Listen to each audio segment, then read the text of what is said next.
اعوذ باللہ من الشیطان الرجیم بسم اللہ الرحمن الرحیم۔ السلام علیکم ورحمۃ اللہ وبرکاتہ۔ ایک نیا دن، ایک بہت پیاری سی صبح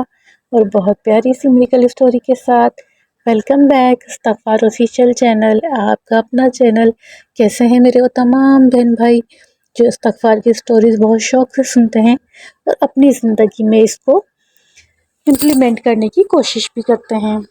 دوستو الحمدللہ استغفار کی جرنی بہت اچھے طریقے سے جا رہی ہے، ماشاءاللہ بہت سارے بہن بھائی ہماری اس استغفر اللہ کی جرنی میں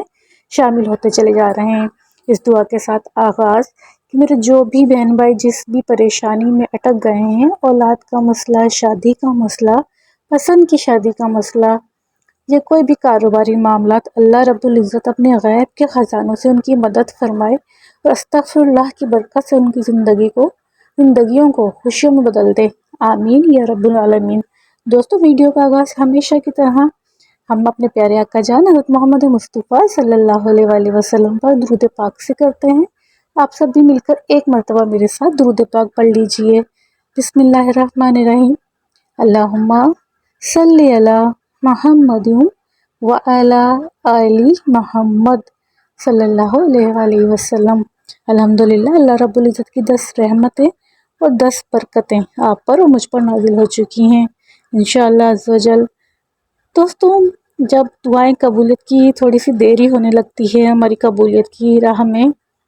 جبکہ ہم استغفر اللہ بھی بہت دل سے پڑھ رہے ہوتے ہیں، بہت دل سے اپنے رب کو پکار رہے ہوتے ہیں، آنسو بھی بہا رہے ہوتے ہیں، لیکن جب کچھ تھوڑی سی دیر ہونے لگتی ہے تو ہمارا جو یقین ہے وہ تھوڑا ڈگمگانے لگتا ہے، اور ایسے میں بھرپور وار کرتا ہے یا بھرپور کردار ادا کرتا ہے نفس اور شیطان، کیونکہ یہ دونوں ہی نہیں چاہتے کہ آپ اپنے رب سے قریب ہوں یا اپنے رب پہ بھروسہ رکھیں یا اپنے رب کو پکاریں یا رب کی محبت یا توجہ کا شکار ہو جائیں، کیونکہ یہ دونوں ہی چاہتے ہیں کہ آپ کی اور آپ کے رب کی دوری برقرار رہے، آپ اپنے رب سے قریب نہ ہو جائیں، کہ آپ کا رب آپ کے طرف محبت کی نظر سے نہ دیکھ لیں یا آپ کے گناہوں کو معاف کر کے آپ کی زندگی کو خوشیوں میں نہ بدل دے۔ دوستو ہمیں اس بدگمانی سے باہر نکلنا ہے، ہمیں یقین رکھنا ہے کہ ہم کس کو پکار رہے ہیں۔ یہ تو دیکھیے ہم اپنے اللہ کو پکار رہے ہیں جس کے نزدیک کچھ بھی ناممکن نہیں۔ شیطان کتنے بھی وسوسے آپ کو دل میں ڈالے، آپ کو کتنا بھٹکانے کی کوشش کرے، کچھ بھی کرنے کی کوشش کرے، لیکن آپ نے بار بار اپنے دل کو سمجھانا ہے کہ میں استغفر اللہ پڑھ رہی ہوں، میں اپنے رب سے مانگ رہی ہوں جو بے نیاز ہے، جو کسی شے کا محتاج نہیں ہے، اور جب اس کا حکم ہوگا، جب وہ مسکرا کے کن کہہ دے گا تو میری زندگی خوشیوں سے بھر جائے گی اور میری دعائیں قبول ہو جائیں گی انشاءاللہ عز و جل۔ دوستو اولاد نرینہ کی خواہش رکھنا یعنی بیٹے کی حاجت رکھنا یا بیٹے کی خواہش رکھنا اللہ رب العزت سے کہ ہمیں ایک صالح بیٹا عطا فرما جو ہمارے بڑھاپے کا سہارا ہو، نیک اولاد ہو، اس میں کوئی غلط بات نہیں ہے۔ انبیاء نے بھی اولاد کی خواہش ظاہر کی تھی، انبیاء نے بھی نیک اولاد، نیک بیٹے کے لیے، نیک وارث کے لیے اللہ رب العزت سے دعا بھی کی تھی، لیکن بات جب غلط ہو جاتی ہے، جب لوگ بیٹوں کے چکر میں بیٹیوں کو نظر انداز کر دیتے ہیں، یعنی اگر کسی کی اللہ پاک نے 1، 2 یا 3 بیٹیاں بھی اس کو عطا کر دی ہیں تو بعض اوقات یہ ہوتا ہے زیادہ تر رویہ باپ کی طرف سے دیکھنے میں آتا ہے، یعنی سسرال کی طرف سے،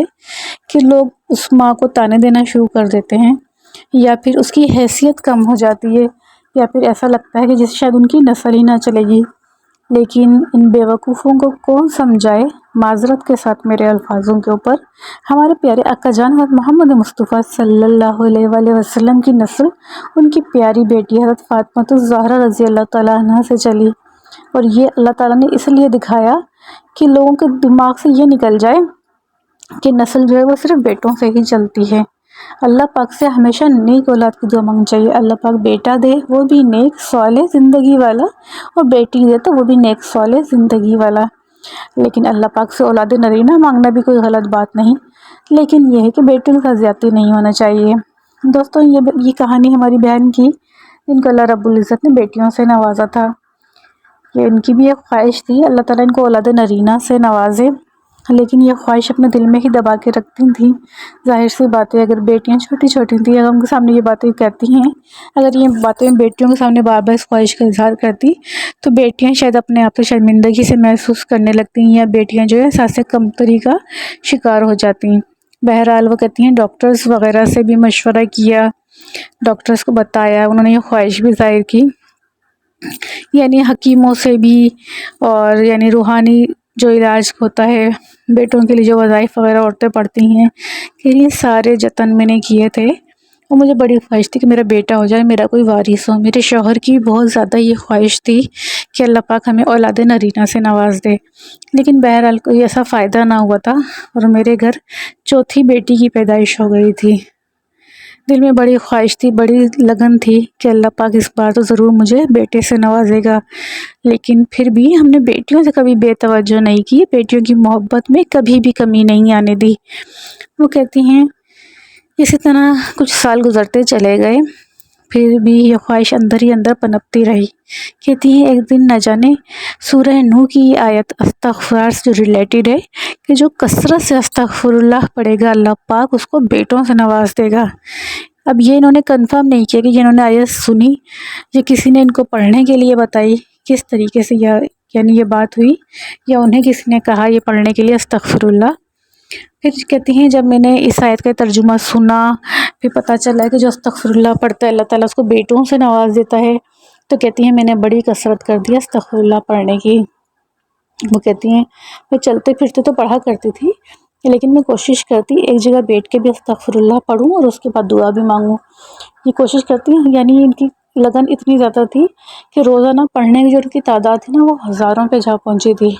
بہت دل سے یہ اللہ سے چلتے پھرتے اٹھتے بیٹھتے استغفر اللہ پڑھتی رہتی، تو دل میں یہ خواہش بھی رکھی ہوئی تھی انہوں نے۔ وہ کہتی ہیں کچھ مہینے گزر گئے، لیکن میں نے امید نہیں چھوڑی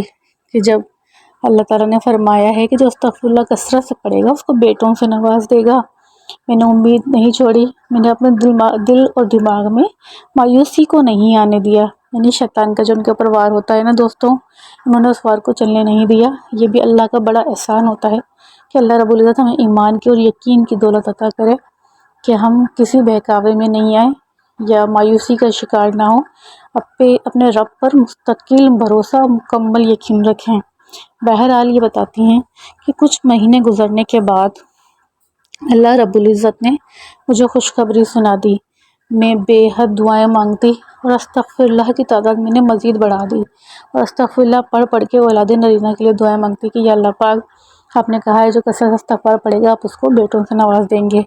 کہتی ہیں 9 مہینے میں نے اتنی کثرت کی استغفر اللہ کی کہ آپ کی سوچ ہے۔ بہرحال وہ کہتی ہیں پھر میری ڈیلیوری ہوئی اور اللہ رب العزت نے میری اس فریاد کو سن لیا۔ وہ خوشی جس کا ہم دونوں میاں بیوی کو بہت انتظار تھا، اللہ رب العزت نے ہمیں بہت پیارے سے صحت مند تندرست بہت پیارے سے زندگی والے بیٹے سے نواز دیا۔ وہ کہتی ہیں میرے لیے تو یہ سب کچھ استغفر اللہ کا ایک معجزہ ہی ہے، جو اتنے سالوں سے میری خواہش تھی، اتنے وظائف بھی میں نے پڑھے تھے،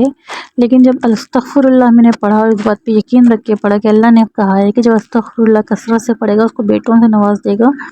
تو اللہ رب العزت کی اس بات پہ یقین کر کے میں نے جب استغفر اللہ پڑھا تو اللہ پاک نے واقعی ہی استغفر اللہ کی برکت سے مجھے بیٹوں سے نواز دیا۔ زندگی میں اور بھی بہت پازیٹیو چینجز آئیں، لیکن جو سب سے بڑی میرے لیے میریکل تھا وہ میرا بیٹا تھا۔ تو جو بھی بہنیں اولاد نرینہ کی خواہش رکھتی ہیں